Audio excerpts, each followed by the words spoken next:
இன்றைய புனிதர் ஆகஸ்ட் 16 அரசர் முதலாம் ஸ்டீஃபன், ஹங்கேரியின் தேசிய புனிதர்.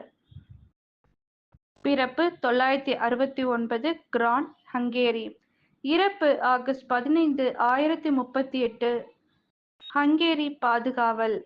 இவர் ஏறக்குறைய 1000 ஆண்டில் திருமுழுக்கு பெற்று ஹங்கேரி நாட்டு மன்னராக முடிசூட்டப்பட்டார். தனது 20ஆம் வயதில் பவேரிய நாட்டு அரசர் புனித 2ஆம் புனித ஹென்றியின் சகோதரி கிலேசா என்பவரை திருமணம் செய்து கொண்டார்.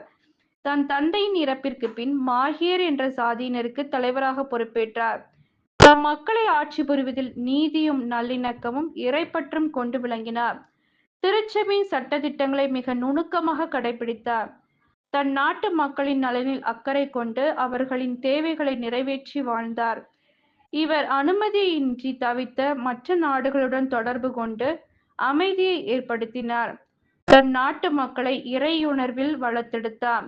நாடு முழுவதும் பல புதிய மறைமாவட்டங்களை உருவாக்கினார். பல துறவற சபையினரை தன் நாட்டிற்கு வரவழைத்து கிறிஸ்தவ விசுவாசத்தை பரப்பினார். பல துறவற மடங்களையும் ஆலயங்களையும் கட்டினார். தன் நாட்டு மக்கள் அனைவரும் கிறிஸ்தவர்களாக வாழ வழிவகுத்தார்.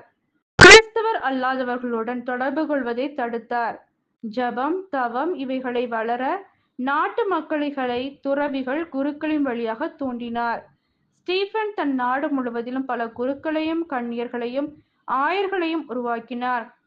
நாடு முழுவதிலுமே திருச்சபையின் வாழ்வை பெரிதும் ஊக்கப்படுத்தி வளர்த்தார். ஹங்கேரி நாட்டில் திருச்சபை வளர அன்று இவர் இட்ட உரமானது இன்றும் தழைத்து வளர்ந்து கிறிஸ்தவ நாடாக திகழ்கின்றது. இவரிடம் இறைவன் ஒப்படைத்த மக்களை அவர் வழியில் நடத்தி சென்றார். இவர் செய்த இறைப்பணியால் இவர் இறந்த பிறகும் இவரின் வலது கையானது அழியாமல் இருந்தது.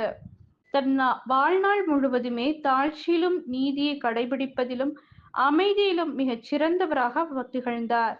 ஜபம்.